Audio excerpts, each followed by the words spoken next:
തിരിച്ചടികളെ അതിജീവിച്ച അനുഭവം കേരളത്തിലെ ഇടതുപക്ഷ ജനാധിപത്യ മുന്നണിക്ക് ഉണ്ട് താനും. ഇവിടെ ഇന്നത്തെ തെരഞ്ഞെടുപ്പ് വിധി വന്നപ്പോൾ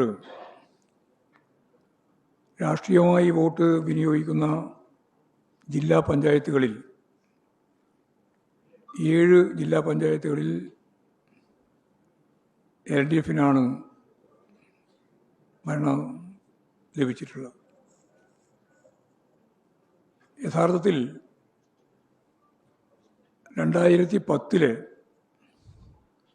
തദ്ദേശ സ്വയംഭരണ സ്ഥാപനങ്ങളിലേക്ക് നടന്ന തെരഞ്ഞെടുപ്പിൽ അന്ന് 6 ജില്ലാ പഞ്ചായത്തുകളിൽ മാത്രമാണ് LDFന് വിജയിക്കാൻ സാധിച്ചിരുന്നത്. അതേപോലെ തന്നെ ബ്ലോക്ക് പഞ്ചായത്തുകളുടെ നില പരിശോധിച്ചാൽ 59 ബ്ലോക്ക് പഞ്ചായത്തുകളിലായിരുന്നു അന്ന് ജയിച്ചത്. 91 ബ്ലോക്ക് പഞ്ചായത്തുകളിൽ UDF ആണ് അന്ന് ജയിച്ചത്. ഇപ്പോൾ LDFന് 77 ബ്ലോക്ക് പഞ്ചായത്തുകൾ നേടാനായിട്ടുണ്ട്. ഗ്രാമപഞ്ചായത്തുകളുടെ സ്ഥിതി പരിശോധിച്ച് നോക്കിയാലും അന്ന് 360 എണ്ണമാണ് ലഭിച്ചിട്ടുണ്ടായിരുന്നത്. എന്ന് പറഞ്ഞാൽ 601 ഗ്രാമപഞ്ചായത്തുകൾ അപ്പോൾ UDFന് അനുകൂലമായിട്ടാണ് ഉണ്ടായിരുന്നത്.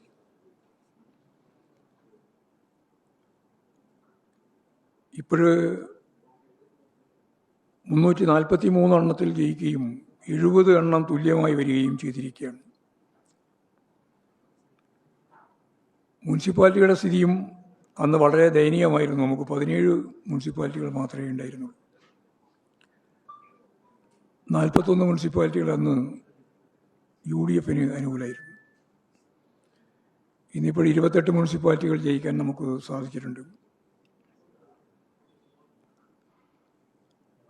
ഈ 2010 അനുഭവം ഞാനിവിടെ പറയാൻ കാരണം, അതിനുശേഷം നടന്ന അസംബ്ലി തെരഞ്ഞെടുപ്പിൽ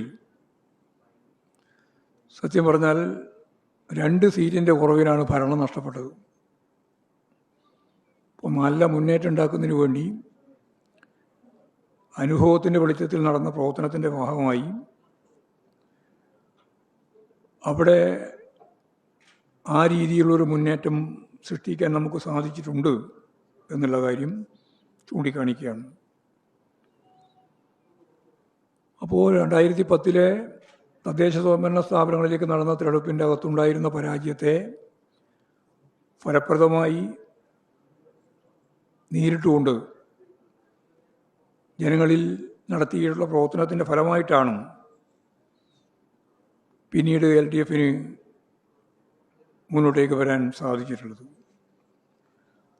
LDFൻ്റെ അടിത്തറ തകർന്നിരിക്കുന്നുവെന്ന് പ്രചാരവേല ചിലർ നടത്തുന്നുണ്ട്. അതുകൊണ്ടാണ് ഞാൻ ഇത്രയും കാര്യങ്ങൾ പറയുന്നത്.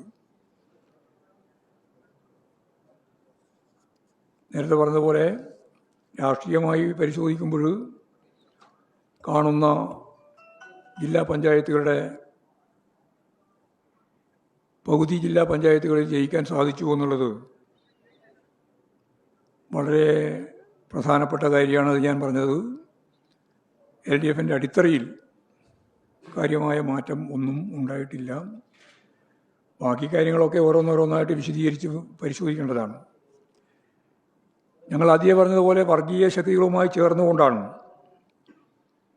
പരസ്യമായി നീക്കുപോക്കുണ്ടായിക്കൊണ്ടും രഹസ്യമായി നീക്കുപോക്കുണ്ടായിക്കൊണ്ടുമാണ് UDF മത്സരിച്ചിട്ടുള്ളത്. LDFനെ പരാജയപ്പെടുത്താൻ BJP വോട്ടുകൾ UDFനും തിരിച്ച് UDF വോട്ടുകൾ BJPക്കും ലഭിച്ച നിരവധി സംഭവങ്ങൾ ഇപ്പോൾ പുറത്ത് വരുന്നുണ്ട്. ഒരു ഉദാഹരണം ഞാൻ പറഞ്ഞാൽ, പറവൂർ നഗരസഭയിൽ മത്സരിച്ച CPIM കൊല്ലം ജില്ലാ സെക്രട്ടേറിയറ്റ് അംഗം സേതുമാധവൻ അവിടെ BJP സ്ഥാനാർത്ഥിയാണ് ജയിച്ചത്. ഞങ്ങൾ ജയിക്കാൻ സാധ്യതയുള്ളൊരു ഒന്നായിരുന്നു. അവിടെ UDFന് 20 വോട്ട് മാത്രമാണ് കിട്ടിയത്. അപ്പോൾ എത്രത്തോളം വോട്ട് മാറ്റം ചെയ്യപ്പെട്ടിട്ടുണ്ട് എന്നതിന് ഏറ്റവും പ്രധാനപ്പെട്ട ഉദാഹരണമായി ഞാൻ ചൂണ്ടിക്കാണിക്കുന്നു എന്ന് മാത്രമേ ഉള്ളൂ. അപ്പോൾ ഇത്തരം പരസ്പരം സഹായിച്ച നിരവധി കാര്യങ്ങളെ നമുക്ക് മനസ്സിലാക്കാൻ സാധിക്കും. മതരാഷ്ട്രവാദം മുന്നോട്ടേക്ക് വെക്കുന്ന ശക്തികളുമായി നല്ല യോജിപ്പോടുകൂടിയാണ് UDF മത്സരിച്ചത്. ഇത്തരത്തിലുള്ള പ്രചരണങ്ങൾ യഥാർത്ഥത്തിൽ BJPയെയും സഹായിച്ചിട്ടുണ്ട് എന്നുള്ളതാണ് കാണാനാവുക. BJPക്ക് തിരുവനന്തപുരം നഗരസഭ കോർപ്പറേഷൻ ജയിക്കാനായി എന്നതൊഴിച്ചാൽ അവരെ സംബന്ധിച്ചിടത്തോളം കാര്യമായ നേട്ടങ്ങളൊന്നും ഈ തെരഞ്ഞെടുപ്പിൽ നേടുന്നതിന് വേണ്ടി സാധിച്ചില്ല എന്ന് നമുക്ക് കാണാൻ കഴിയും.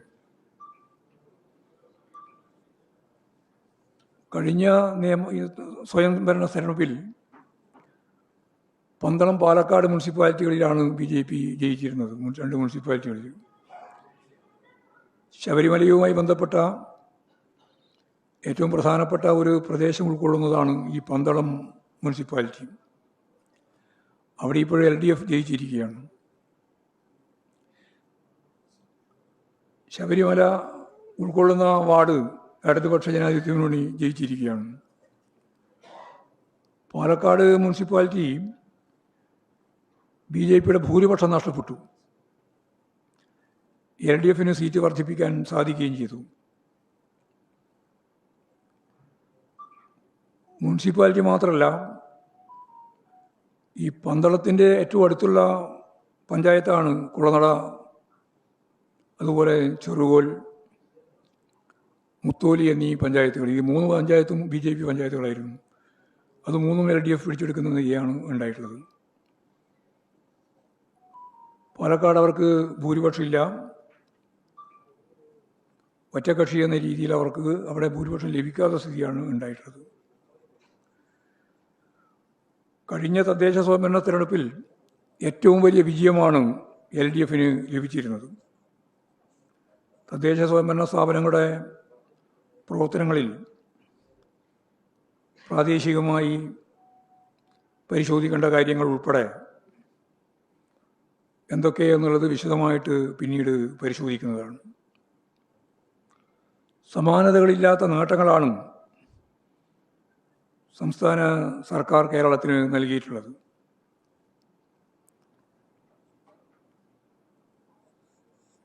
എന്നാൽ ഈ നേട്ടങ്ങൾ എന്തുകൊണ്ട് തിരഞ്ഞെടുപ്പിൻ്റെ ഭാഗമായിട്ട് പ്രതിഫലിച്ചില്ല എന്ന കാര്യവും ഞാൻ നേരത്തെ പറഞ്ഞ പോലെ വിശദമായിട്ട് പരിശോധിക്കേണ്ടതാണ്. സംഘടനാപരമായ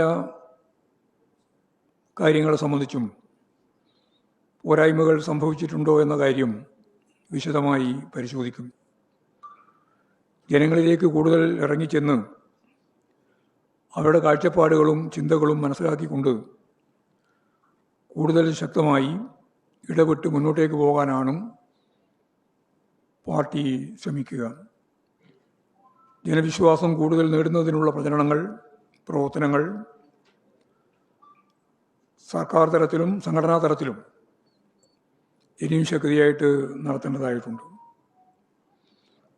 തെരഞ്ഞെടുപ്പിലുണ്ടായ തിരിച്ചടികൾ പരിശോധിച്ച് ആവശ്യമായ ഇടപെടൽ നടത്തി പാർട്ടി ഇതിനെ അതിജീവിച്ച് മുമ്പോട്ടേക്ക് പോകും എന്നാണ് ഇത് സംബന്ധിച്ച് പ്രാഥമികമായിട്ട് പറയാനുള്ള കാര്യം. LDF വിരുദ്ധ വികാരമാണെങ്കിൽ 7 ജില്ലാ പഞ്ചായത്തൊന്നും ജയിക്കില്ലല്ലോ. നമ്മളിപ്പോൾ ഓരോ പഞ്ചായത്ത്, മുനിസിപ്പാലിറ്റി, കോർപ്പറേഷൻ ഉൾപ്പെടെ ഓരോന്നോരോന്നായിട്ട് പരിശോധിച്ച് നോക്കിയാലേ അതൊക്കെ പറയാൻ സാധിക്കുള്ളൂ. അപ്പോൾ ആദ്യത്തെ വീക്ഷണത്തിൽ തന്നെ 7 ജില്ലാ പഞ്ചായത്തുകളിൽ ജയിക്കുന്നു എന്നുള്ളത് ഞാൻ നേരത്തെ പറഞ്ഞ പോലെ അടിത്തറ തകർന്നില്ല എന്നുള്ളതിൻ്റെ വ്യക്തമായ തെളിവാണല്ലോ. നല്ല രീതിയിലാണ് ഈ രീതിയിലുള്ള കാര്യം ഉണ്ടായിരുന്നത്. എന്നാൽ വിശദാംശങ്ങൾ പരിശോധിച്ച് ആവശ്യമായ തിരുത്തലുകൾ വരുത്തണം എന്ന് തന്നെയാണ് പാർട്ടി കാണുന്നത്.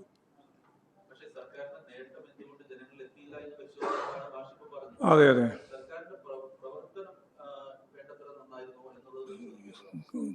ഗവൺമെൻറ്റിൻ്റെ പ്രവർത്തനം ഏറ്റവും മെച്ചപ്പെട്ട പ്രവർത്തനമായിരുന്നില്ലേ? തുടർ ഭരണത്തിൽ ഗവൺമെൻറ്റിന് പെട്ടെന്ന് തന്നെ കാര്യങ്ങൾ മുന്നോട്ടേക്ക് കൊണ്ടുപോകാൻ സാധിക്കുന്ന നില ഉണ്ടായല്ലോ. അതൊക്കെ കേരളത്തിൻ്റെ വികസന പ്രവർത്തനത്തിന് ആക്കം കൂട്ടാൻ സാധിക്കുന്ന ഒന്നായിരുന്നു എന്ന് ഇപ്പോഴെല്ലാവരും അംഗീകരിച്ചതാണ്.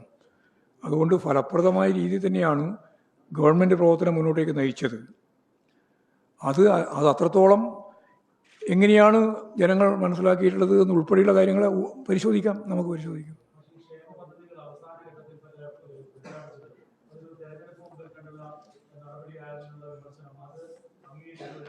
ഇല്ല, അതൊന്നും അംഗീകരിക്കുന്നതൊന്നുമല്ല. യഥാർത്ഥത്തിൽ വികസന പ്രവർത്തനങ്ങൾ മാത്രമല്ല, സേവന പ്രവർത്തനങ്ങളാണ്, സാധാരണ മനുഷ്യർക്ക് നൽകുന്ന ആശ്വാസ നടപടികളാണ്.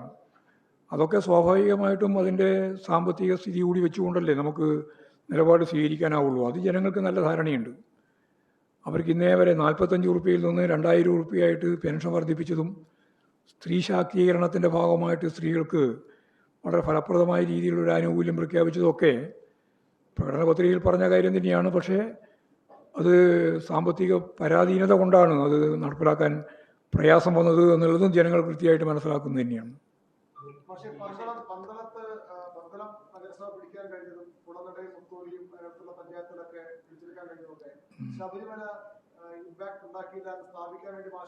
അല്ല, BJPയുടെ പഞ്ചായത്തുകളാണ് അതൊക്കെ. ആ പഞ്ചായത്തുകളാണ് പോയത്.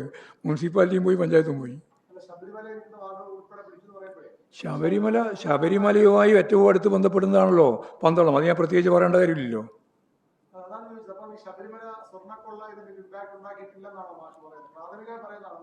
അല്ല, അത് നമുക്ക് നോക്കിയിട്ട് പറയാം. മുഴുവൻ നോക്കാണ്ട് വെറുതെ ഒരു ഉത്തരം പറഞ്ഞിട്ട്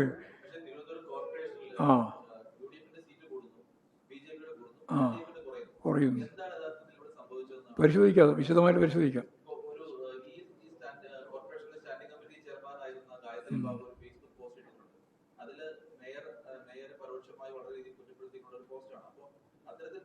അമ്മാതിരി പോസ്റ്റ് ഇടുന്നതിനോടും ഞങ്ങൾക്ക് യോജിപ്പില്ല. പാർട്ടിക്കകത്ത് പറയേണ്ടത് പാർട്ടിക്കകത്തല്ലാതെ പുറത്തല്ലല്ലോ വിശദീകരിക്കേണ്ടത്. പുറത്ത് പറയാനുള്ളത് മാത്രമേ പുറത്ത് പറയേണ്ട കാര്യമുള്ളൂ. അതുകൊണ്ട് പാർട്ടി പരിശോധിക്കുന്നതാണ് ഞാൻ പറഞ്ഞത്. അത് ഉൾപ്പെടെയുള്ള എല്ലാ കാര്യങ്ങളെ സംബന്ധിച്ചും പാർട്ടി വിശദമായിട്ട് പരിശോധിക്കും.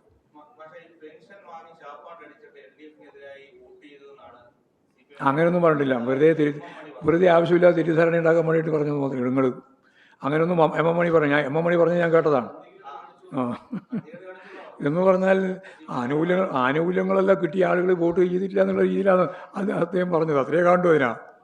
അത് വലിയ രീതിയിൽ ഫോക്കസ് ചെയ്ത് വേറൊരു വാർത്ത ഉണ്ടാക്കാൻ ശ്രമിക്കണ്ട. അദ്ദേഹത്തിൻ്റെ ഒരു സാധാരണ സ്റ്റൈലുണ്ടല്ലോ, ആ സ്റ്റൈലിൽ പറഞ്ഞതായി കണ്ടാൽ മതി.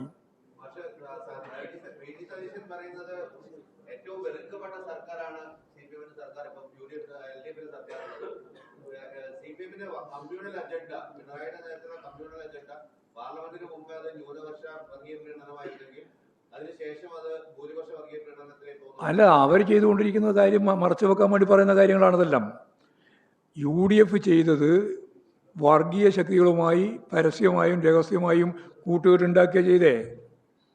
അത് ഞാൻ ആദ്യമേ പറഞ്ഞിട്ടുള്ളതാണ്. ജമാഅത്തെ ഇസ്ലാമിയുമായിട്ട് ബന്ധപ്പെട്ടുണ്ടാക്കിയിട്ടുള്ള കൂട്ടുകെട്ട് അവർക്ക് 2 സീറ്റും അതുപോലെ തന്നെ വോട്ടുമൊക്കെ വർദ്ധിപ്പിക്കാൻ ഇടയാക്കും എന്നുള്ള കാര്യം ഞങ്ങൾക്ക് തർക്കമില്ല. പക്ഷേ അത് ദൂരവ്യാപകമായ ഫലമുളവാക്കുന്ന ഒന്നായിരിക്കുമെന്നാണ് അന്നേ പറഞ്ഞത്.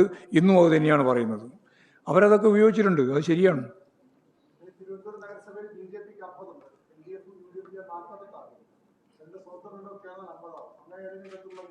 ഒരു നീക്കവും ഉദ്ദേശിക്കുന്നില്ല. ഇല്ല. ഭരണം ഉണ്ടെങ്കിൽ മാത്രം നിലനിൽക്കുന്ന പാർട്ടിയൊന്നുമല്ലല്ലോ CPIM. അല്ല, അവർക്ക് അവരുടെ ഭൂരിപക്ഷമായിട്ടില്ല. അവർക്കും ഭൂരിപക്ഷമില്ല. 51 സീറ്റുണ്ട്. 50 സീറ്റ് കിട്ടിയാൽ 101 സീറ്റുണ്ടല്ലോ. 50 സീറ്റ് കിട്ടിയ ഭൂരിപക്ഷമല്ല. പക്ഷേ ഉള്ള ഒന്നാമത്തെ കക്ഷി അവരായിരിക്കും വരിക. അത് നമുക്ക് നോക്കാം. പിന്നീടുള്ള സാഹചര്യങ്ങൾ എങ്ങനെയൊക്കെ ഡെവലപ്പ് ചെയ്യുന്നതെന്നും പറയാൻ സാധിക്കില്ല. പക്ഷെ ഞങ്ങൾ കോൺഗ്രസുമായി ചേർന്ന് BJPയുമായി ചേർന്ന് കോൺഗ്രസിനെയോ ഇവിടെ കേരളത്തിൽ ഒരു നിലപാട് സ്വീകരിച്ചുകൊണ്ട് മുന്നോട്ടേക്ക് പോകാൻ ഉദ്ദേശിക്കുന്നില്ല.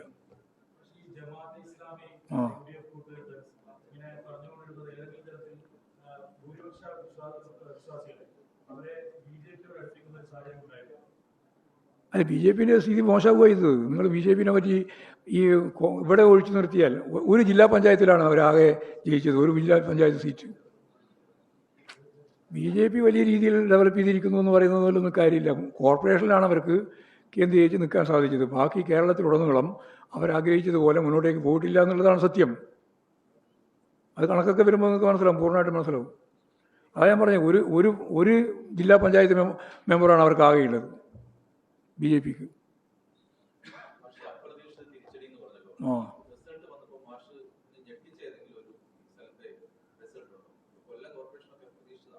കൊല്ലം കോർപ്പറേഷൻ ഒന്നും പ്രതീക്ഷിച്ചതല്ല. തിരുവനന്തപുരം കോർപ്പറേഷനിൽ നല്ല ഫൈറ്റാണെന്നുള്ളത് ആദ്യം തന്നെ നമുക്ക് നല്ല ധാരണയുണ്ട്. അല്ല, അങ്ങനെ അവർ അപ്രതീക്ഷിതമെന്ന് ഞാൻ പറയേണ്ട പ്രയോഗം വേണ്ടല്ലോ. അപ്രതീക്ഷിതമായ പരാജയമാണ് സംഭവിച്ചത് എന്നത് ഉറപ്പിച്ച് പറഞ്ഞല്ലോ. ഓ, അല്ല, എന്തെല്ലാം അപകടങ്ങളുണ്ടോ അതൊക്കെ പരിശോധിച്ച് ആവശ്യമായ നിലപാട് സ്വീകരിച്ചുകൊണ്ട് പാർട്ടി മുമ്പോട്ടേക്ക് പോകും. ഏതെങ്കിലും ഒരു പ്രാവശ്യം തോറ്റാൽ എല്ലാം തോറ്റു എന്നോ, ഒരു പ്രാവശ്യം ജയിച്ചാൽ എല്ലാം ജയിച്ചു എന്നോ കണക്കാക്കേണ്ടതില്ല എന്നുള്ളതൊരു സാമാന്യ നിയമമല്ലേ. ഇടതുപക്ഷ തിരുത്താനൊക്കെ സമയമുണ്ട്. ഞങ്ങൾക്ക് ആ തിരുത്താൻ, അതല്ലേ ഞാൻ പറഞ്ഞത്. അതിന് തൊട്ടടുത്ത് നടന്ന തെരഞ്ഞെടുപ്പിൽ 68 സീറ്റ് കിട്ടിയല്ലോ 2010. 2 സീറ്റ് 1400 വോട്ടിൻ്റെ വ്യത്യാസത്തിനാണ് ഭരണം തന്നെ പോയത്. ശരി, നമുക്ക് നോക്കാം. നമുക്ക് നല്ല രീതിയിൽ ഞങ്ങൾ ഇതിൻ്റെ എല്ലാ അനുഭവത്തിൻ്റെ വെളിച്ചത്തിൽ ആവശ്യമായ തിരുത്തൽ വരുത്തി ഇടതുപക്ഷ ജനാധിപത്യ മുന്നണി അടുത്ത അസംബ്ലി തെരഞ്ഞെടുപ്പിൽ വളരെ ഫലപ്രദമായ രീതിയിൽ മുന്നോട്ടേക്ക് പോവുക തന്നെ ചെയ്യും. അതാണ് പറയാനുള്ളത്.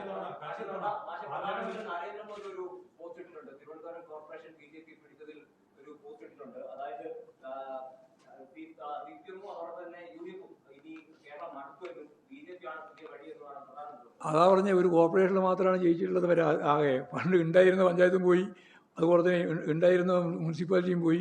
ആകെ ഒരു ജില്ലാ പഞ്ചായത്തിലാണ് കേരളത്തിലുടനീളം ജയിച്ചത്. ഇമാതിരിയുള്ള വിശദീകരണങ്ങളാണ് ഇവർ നടത്തിക്കൊണ്ടിരിക്കുക. അത്ര കണ്ടാൽ മതി. അത് സംബന്ധിച്ച് വിശദമായ വിവരം വരുമല്ലോ, അപ്പോൾ നമുക്ക് നോക്കാം.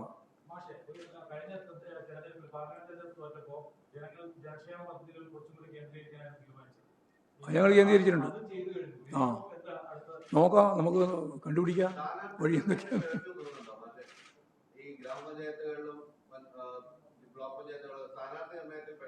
ഇല്ല, സ്ഥാനാർത്ഥികളൊക്കെ നല്ല സ്ഥാനാർത്ഥികളെയാണ് നിർണ്ണയിച്ചതും നടത്തിയിട്ടുള്ളത്. അതൊക്കെ നല്ല മത്സരം തന്നെ അതിൻ്റെ ഭാഗമായിട്ട് സംഘടിപ്പിക്കാൻ സാധിച്ചിട്ടുണ്ട്.